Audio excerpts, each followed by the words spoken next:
प्यारे साथियों नमस्कार। आज हम जो है चाइना और भारत के मध्य जो भी एक तनाव की स्थिति उत्पन्न हो गई पैगोंग सो लेक के आसपास, पैगोंग सो लेक जो कि लद्दाख में है और लद्दाख और तिब्बत दोनों ही इस क्षेत्र में ये पाई जाती है।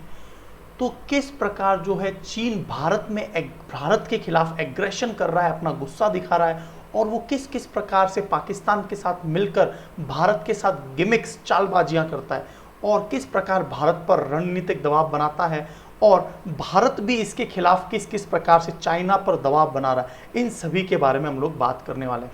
और साथ ही में एक स्पेशल कवरेज आज के टॉपिक में जो आपने सुना होगा, यादवों की जो रेजांगला जो रेजिमेंट थी जिसमें मेजर शैतान सिंह ने किस प्रकार जो है पैगोंग सो लेक के निकट ही जो युद्ध किया था, वो सभी चीज जो है आपस में इंटीग्रेटेड है। तो आज का जो लेक्चर है ना, पूरे डायग्राम के माध्यम से मैं आपके सामने पेश करता हूं। तो देखिए सबसे आ रही है, तो ये आपको डायग्राम दिख रहा होगा, है ना। तो देखिए तो देखिए पैगोंग सो जो लेक है, तो दो जगह जो है ना चीन ने, दो जगह है ना चीन ने, एक तो लद्दाख क्षेत्र में जहां पैगोंग सो झील है और जो सिक्किम का क्षेत्र है वहां पर नाकू ला सेक्टर, इन दो जगह क्या हुआ, चीनी सैनिक जो है भारत के अंदर आए और इन्होंने जो है अंदर आके तंबू गाड़े और बहुत अंदर तक एंटर हो गए और इसके खिलाफ भारत ने क्या करा, उनको पीछे ढकेलने की कोशिश की। तो इसी सब के चलते क्या हुआ, एक तनाव की स्थिति जो है वो हमारे लाइन ऑफ कंट्रोल LAC पर लाइन ऑफ एक्चुअल कंट्रोल पे क्या हुआ, एक तनाव की स्थिति उत्पन्न हो गई। तो देखिए, तो यहां पर देखिए क्या है, जो पैगोंग सो लेक है, ये पैगोंग सो लेक एक बहुत बड़ी झील है और इसका जो 2/3 हिस्सा, 2/3 पार्ट जो है वो तो चाइना में है, जबकि 1/3 हिस्सा इंडिया में आता है। तो पैगोंग सो लेक के 8 फिंगर्स है। फिंगर्स का मतलब क्या होता है, 8 इसकी अलग अलग क्या है, एक प्रकार से इसके उंगली नुमा इस तरह से बने हुए हैं ना 8। तो उसमें जो 5th फिंगर है, वहां पर पैगोंग सो पर ईस्टर्न लद्दाख में, वहां पर 5 से 6 मई को जो 250 के करीब जो आर्म पर्सनल्स जो चाइना के हैं वो अंदर आ गए और भारत के जो सैनिकों के साथ में इन्होंने धक्का मुक्की की और इसमें कई सारे लोग जो है ना, सेवरल जो हैं भारतीय सैनिक और चाइनीज सैनिक दोनों ही जो है उनको चोटें आई। और उसी प्रकार से उन्हीं दिनों में 9 मई के दिनांक को नाकुला जो सेक्टर है सिक्किम में, वहां पर भी इन्होंने स्किर्मिशेस की, धक्का मुक्की करी, जिसमें 4 इंडियन और 7 चाइनीज सैनिकों को चोटें आई। तो बेसिकली जो आज का जो सेक्शन है ना, यहाँ से शुरुआत होता है और मैं आपको बताऊंगा कि किस प्रकार पैगोंग सो लेक पर क्या समस्या है, भारत से चाइना क्यों चिंतित हो, भारत चाइना के प्रति क्यों चिंतित है अपने line of Actual control LAC पर। तो इसी सबको आज हम लोग कवर करने वाले हैं। तो देखिए सबसे पहले तो मैं आपको ये बता देता हूं कि जो है ये जो भारत का जो आपको ये मैप दिखाई दे रहा है, इस मैप में आप ये देख रहे होंगे कि ये जो ग्रीन वाला जो पूरा हिस्सा है जो पाक ऑक्यूपाइड कश्मीर है, तो इसको 2 भागों में बांट दिया पाकिस्तान ने अपने रीजन क्षेत्र के हिसाब से। तो ये जो ऊपर वाला हिस्सा है इसको कहा जाता है गिलगिट बाल्टिस्तान और जो ये नीचे वाला हिस्सा है इसे पाकिस्तान कहता है आज़ाद कश्मीर। और ये वाला जो हिस्सा है जिसको शशगाम वैली या शशगाम ट्रैक कहते हैं, ये पाकिस्तान का हिस्सा था, लेकिन इसने 1963 में चाइना को खुश करने के लिए पाकिस्तान ने इसे गिफ्ट दे दिया, पाकिस्तान ने चीन को। और यहाँ पर ये वाला जो पूरा क्षेत्र है, ये इसको हम लोग कहते हैं सियाचिन। सियाचिन दुनिया का सबसे ऊंचा बैटलफील्ड है, लगभग 2400 स्क्वायर किलोमीटर में ये फैला हुआ है। और अक्साई चिन, ये अक्साई चिन जो है ये चाइना ने अपने एग्रेशन से और है ना एक्विजिट कर लिया, इन्होंने अधिग्रहित कर लिया है ना गलत तरीके से। तो यह जो है ये भी एक डिस्प्यूटेड टेरिटरी है, ये पूरा रेड वाला डिस्प्यूटेड टेरिटरी है, this red is also disputed territory, और ये पाकिस्तान ऑक्यूपाइड कश्मीर ये भी डिस्प्यूटेड टेरिटरी है। और ये जो है ये सियाचिन वैली, और यहाँ पर जो है भारत ने जो अपने जो सैनिक जो लगभग 1000 के करीब सैनिक हमेशा रहते हैं यहाँ पे, और -60 -68 डिग्री सेंटीग्रेड पर भी वो वहाँ पर अलाइव रहते हैं, जिंदा हैं, बहुत ही कठोर और कर्कश जो है वो जिंदगी जीते हैं।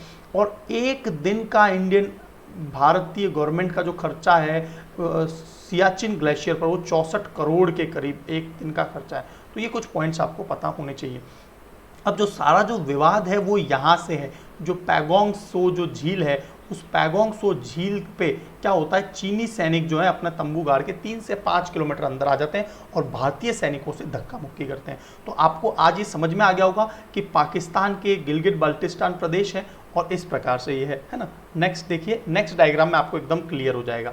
देखो लगभग 2400 से 2600 किलोमीटर स्क्वायर के करीब सियाचिन ग्लेशियर ये दुनिया का सबसे बड़ा ग्लेशियर है और ये गिलगिट बाल्टिस्तान ये पाकिस्तान ऑक्यूपाइड क्षेत्र में आता है और जो ये नीचे वाला जो क्षेत्र है इसे पाकिस्तान आज़ाद कश्मीर कहता है और यह भी जो है तो यहाँ पर सबसे ज़्यादा टेररिज्म जो एक्टिविटीज़ है वो इस एरिया में होती है। चीन ने क्या करा है, एक रोड बनाया है जो कि गिलगिट बाल्टिस्तान से होता हुआ और कराची पोर्ट तक जाता है। कराची पोर्ट बहुत ही इंपॉर्टेंट पोर्ट है, बंदरगाह है पाकिस्तान का और यहाँ से जो है ना चीन का जो सामान है, इस यहाँ से चीन का सामान जो है डायरेक्टली चीन के मेनलैंड वाले हिस्से में एंटर कर जाता है। तो इसे जो बोलते हैं, इसे बोलते हैं सी पैक। इसे क्या बोलते हैं, CPEC, China Pakistan Economic Corridor. और इसकी मदद से जो है ना, और भारत हमेशा से इसको क्या है, एक डिस्प्यूटेड टेरिटरी मानता है। तो यहाँ पर जो इन्होंने रोड डेवलप किया है इसको समय समय पर भारत जो है ना जो है गलत ठहराता है। तो ये बिल्कुल सही बात है क्योंकि ये जो कश्मीर है 1948 में जब जो है जो राजा हरि सिंह ने जब पूरा जम्मू कश्मीर भारत को दे दिया था तो ये क्षेत्र जो है पाकिस्तान ने ज़बरदस्ती कब्जा और उसी प्रकार ये अक्साई चिन वाला क्षेत्र जो है ये चाइना ने गलत रूप से कब्जा रखा है। और ये वाला जो पूरा क्षेत्र है ये लद्दाख क्षेत्र है ना, लद्दाख क्षेत्र, और यहीं पर पैगोंग सो लेक आएगी और ये जम्मू एंड कश्मीर है। तो आपको पता होगा कि जो है भारत ने जम्मू एंड कश्मीर राज्य को, जो कि पार्शियली ऑटोनोमस राज्य था, उसको 2019 में उसकी स्वायत्ता खत्म करके जम्मू कश्मीर को एक यूनियन टेरिटरी बना दिया, मतलब कि केंद्र शासित प्रदेश, और लद्दाख को भी एक केंद्र शासित प्रदेश बना दिया। तो इस प्रकार आपको इस सारे के सारे डेवलपमेंट क्या हैं, और ये शशकाम जो ट्रैक है, शशकाम ट्रैक, ये पाकिस्तान ने चाइना को गिफ्ट कर दिया उसको खुश करने के लिए। और समय समय पर इसीलिए जो है ना चाइना जो है पाकिस्तान की मदद करता रहता है। कभी मसूद अजहर के लिए जो है वो वीटो लगा देता है, कभी जो है भारत के जम्मू एंड कश्मीर वाले मुद्दे पर जिसने भारत ने जो है इसको यूनियन टेरिटरीज बना दिया और स्वायत्ता खत्म कर दी, उस पर भी जो है ना समय समय पर जो है पाकिस्तान को चाइना सपोर्ट करता रहता है। तो देखिए आगे चलते हैं। अब देखिए सारा जो मुद्दा है वो यहाँ पर है। तो यहाँ पर आपको एक बात मैं आपको और बता देता हूँ पीछे, कि जो ये जो पाकिस्तान है और इंडिया है, तो पाकिस्तान और इंडिया के बीच में जो फाइनल लाइन बन गई, ये वाली, ये जो लाइन बन रही है, ये वाली लाइन है ना, ये वाली पाकिस्तान और भारत के मध्य, इसको बोला जाता है LOC, लाइन ऑफ कंट्रोल।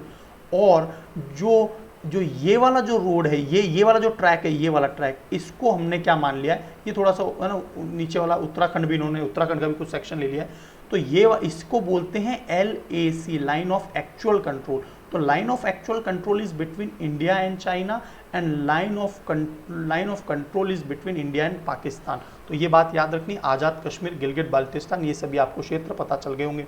अब देखिए, अब ये वाला जो क्षेत्र है जो आपको ये दिख रहा होगा, ये पैगोंग सो लेक का, इसको बड़ा करके बताया। तो इसकी क्या है, 8 फिंगर्स, ऐसे ये जैसे एक फिंगर होगी, 2 फिंगर, 3 फिंगर, 4, तो जो 5वीं फिंगर है इधर, तो ये जो लाइन चल रही है इसको बोल रहे हैं LAC, Line of Actual Control. तो इसका जो ट्रैक जा रहा है, इसका जो ट्रैक है, ये वाला जो ट्रैक है, तो इसके इधर वाला पार्ट जो है ट्रैक वाला, ये वाला, इसमें क्या होता है, चाइनीज सैनिक अंदर भारत के अंदर यहाँ प्रवेश कर गए 3 से 5 किलोमीटर अंदर, और तंबू गाड़ लिए और इन्होंने भारत के सैनिकों के साथ धक्का मुक्की करी। और इस सब के पीछे जो कारण है वो कहीं ना कहीं भारत के सेना को भारत के ऊपर एक दबाव बनाना, क्योंकि भारत कल को जो है कहीं कोरोना वायरस के चलते ना बार बार आरोप ना लगाए कि चाइना से वुहान वायरस है। दूसरा पॉइंट जो है, भारत समय समय पर जो है ना हांगकांग और ताइवान, अभी ताइवान में तो आपने सुना होगा कि मीनाक्षी लेखी जो कि बीजेपी की प्रवक्ता हैं, है ना, और उसके अलावा एक और MP जो है ताइवान की जो प्रधानमंत्री का जो स्वियर इन, मतलब कि जो उनके जो प्रधानमंत्री की शपथ ले रही थी तब जो है वो लोग गए। तो ऐसा पहली बार हुआ है। क्यों? क्योंकि समय समय पर जो है ना चाइना जो है समय पर चाइना एग्रेशन करता रहता है। तो भारत ने भी सोचा कि समय समय पर चाइना पर भी दबाव बनाया जाए, है ना। बिल्कुल डिप्लोमेटिक स्टैंड अब भारत ने भी स्टार्ट कर दिए। पहले भारत नॉर्मली क्या है, चाइना को है ना अवॉइड करता था। तो चाइना जो है, चाइना की जो वन चाइना पॉलिसी है उसके तहत ताइवान को भी वो अपना अपना भाग मानता है। जबकि ताइवान जो है अभी वर्तमान में जो है ना 2.5 से 3 करोड़ की जनसंख्या वाला एक देश है, जो कि पूरी तरह से स्वतंत्र है और बहुत ही विकसित और जो है आईटी और सॉफ्टवेयर डेवलपमेंट में बहुत ही ज़्यादा एडवांस्ड है। तो चाइना का जो जो विवाद बना हुआ है वो सबसे ज़्यादा जो ताइवान है, ताइवान को लेकर वो है ना बार बार बहुत ही ज़्यादा संदेहास्पद रहता है। तो इसके चलते क्या है कि वो समय समय पर क्या है, और फिर सबसे एक और मेन कारण क्या है कि भारत ने क्या करा, अभी पिछले दिनों में एक रोड बनाया है ना। अभी मैं आपको रोड को बिल्कुल एक्चुअल में दिखाऊंगा। ये जो रोड बनाया है दारबुक होता हुआ, है ना, ओल्डी दौलत बेग ओल्डी रोड जो बनाया है, तो ये जो रोड है बहुत अच्छा रोड बनाया है। और इसको बनाया भी किसने? BRO ने, बॉर्डर रोड ऑर्गेनाइजेशन ने। तो ये रोड इस प्रकार के होते हैं कि कल को यदि युद्ध की स्थिति हो जाए तो यहाँ पर बैटल टैंक, यहाँ पर आर्टरीज, यहाँ पर जो है हमारी सेना जो है बहुत तेज़ी से जो मूवमेंट कर सके और भारत जो है तेज़ी से डिप्लॉयड कर दे, ताकि चाइना का जो एग्रेशन है उससे हम लोग प्रोटेक्ट हो जाए। तो इसलिए क्या है, चाइना को लगता है कि है ना ये जो इतना विकास कर रहा है, जबकि हमने जो ये डेवलपमेंट स्टार्ट किया वो बाद में स्टार्ट किया है। चाइना ऑलरेडी पहले से ही जो है ना तिब्बत के क्षेत्र में बहुत तेज़ी से डेवलपमेंट करा, उसको देखते हुए भारत ने भी जो है ना अभी तीव्रता के साथ रोड डेवलपमेंट शुरू कर दिया। तो पैगोंग सो लेक जो है ये बहुत ही ज़्यादा इंपॉर्टेंट है। ये बहुत ऊंचाई पर और बहुत ही सुंदर लेक बनी हुई है ना, सुंदर है ये लेक बहुत ही ज़्यादा। अच्छा, तो देखिए ये जो झील है ये वही झील है जो 3 इडियट मूवी में जो लास्ट में जो उनका पिक्चराइज होता है, जब करीना कपूर और आमिर खान और जो रेंचोर ये सब लोग जो मिलते हैं, तो जो लास्ट वाला जो झील का जो सीन पिक्चराइज है वो पैगोंग सो झील पर ही है। तो पैगोंग सो पे है ना बिल्कुल आप एकदम से जा भी नहीं सकते, आपको गवर्नमेंट की परमिशन भी लेनी होती है। तो पैगोंग सो जो झील है, क्योंकि इंटरनेशनल बॉर्डर है, और ये जो इंटरनेशनल बॉर्डर है इसी को हम लोग क्या बोलते हैं, line of Actual control, LAC। तो पैगोंग सो झील का 2/3 हिस्सा आपको दिख रहा होगा कि ये चाइना में है और 1/3 हिस्सा ये भारत में।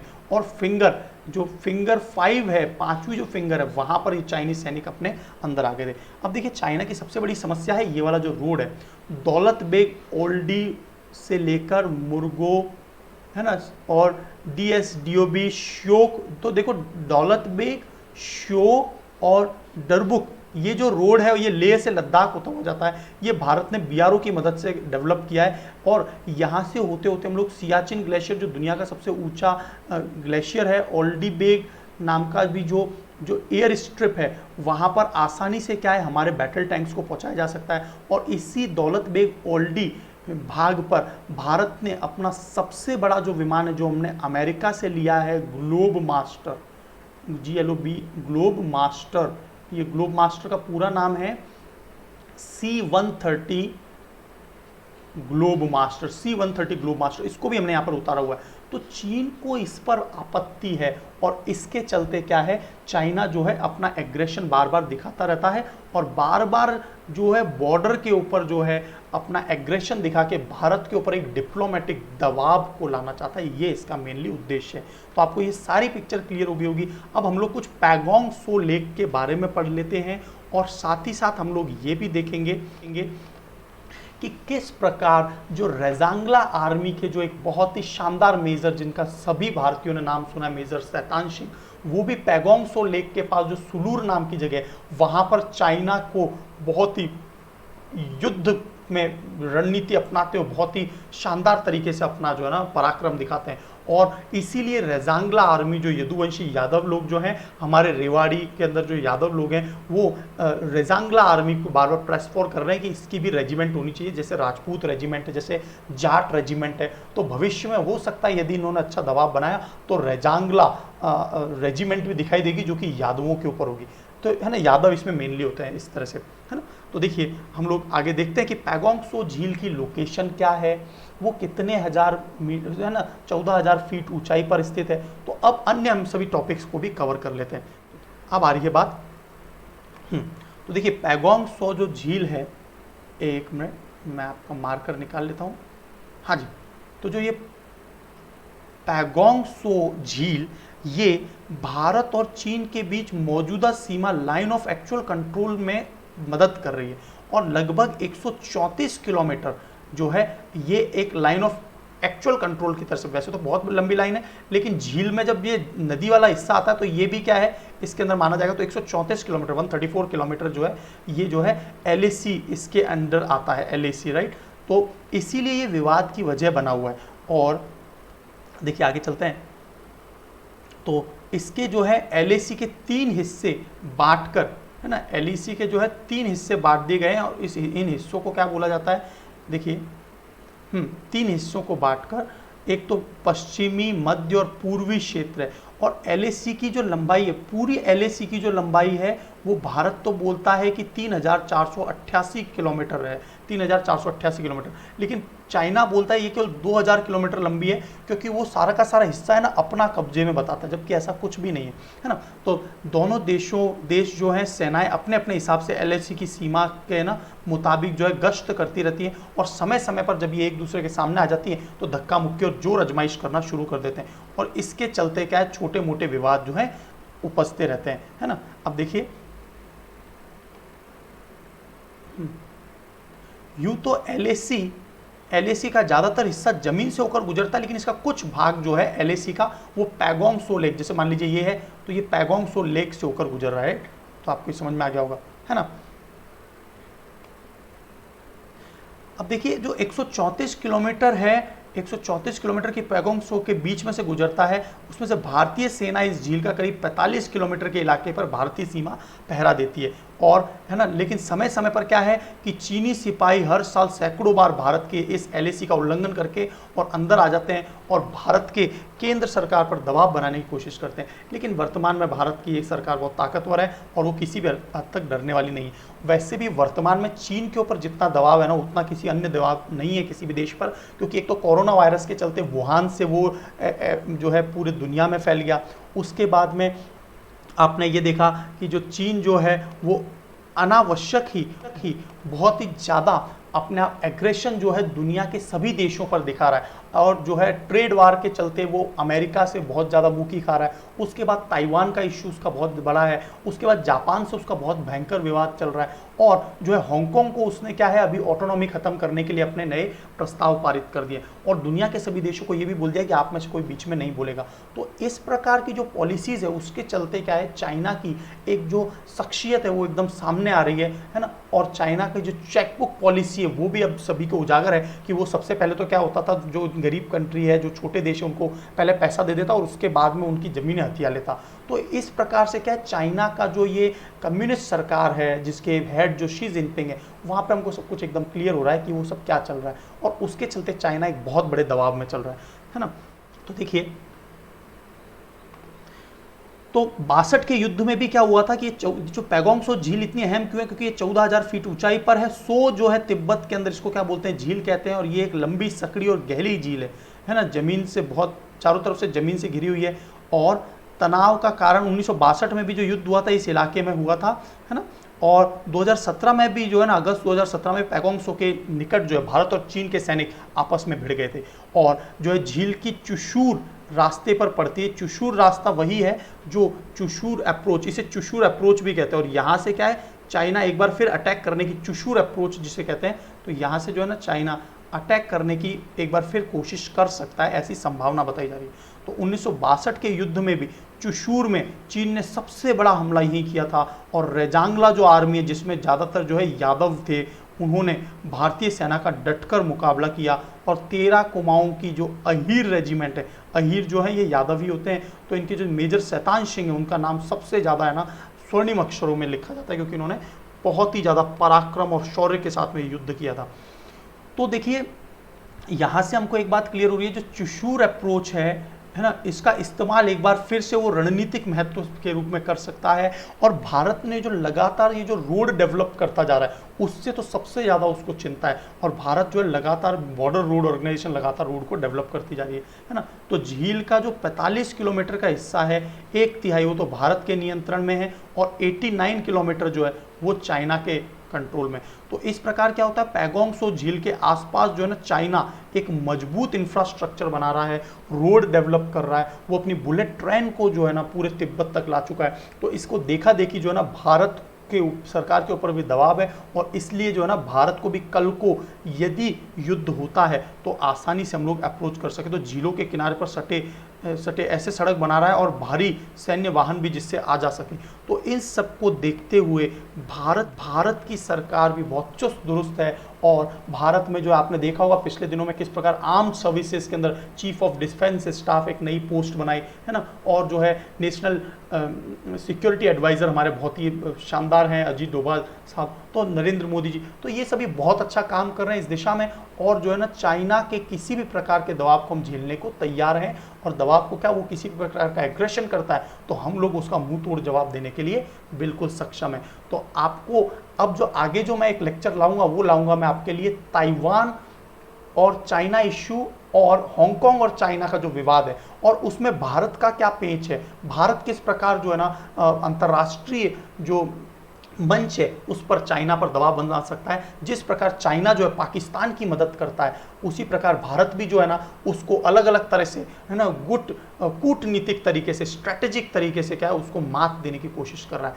और यहाँ पर हमारे डिप्लोमेट्स जो हैं, हमारे जो रणनीतिज्ञ हैं, वो बहुत अच्छे से काम कर रहे हैं। तो आप जो हैं, आपको यदि लेक्चर वाकई में अच्छा लग रहा है अपने दोस्तों में शेयर करें और एन्जॉय दिस लेक्चर। और मैं समय समय पर आपको इस तरह के टेक्निकल इंसाइट जो है, इन डेप्थ इंसाइट, वो भी समय समय पर देता रहूँगा। मुझे ज़रूर बताइए कि आपको ये कितना लेक्चर अच्छा लगा, क्या मैं ऐसे लेक्चर और भी लाऊं आपको इमेजेस के माध्यम से, आप मुझे ज़रूर कमेंट बॉक्स में बताएंगे। और शेयर करना भूलें, दोस्तों में ज़रूर शेयर करें। Wish you all the best, God bless you all.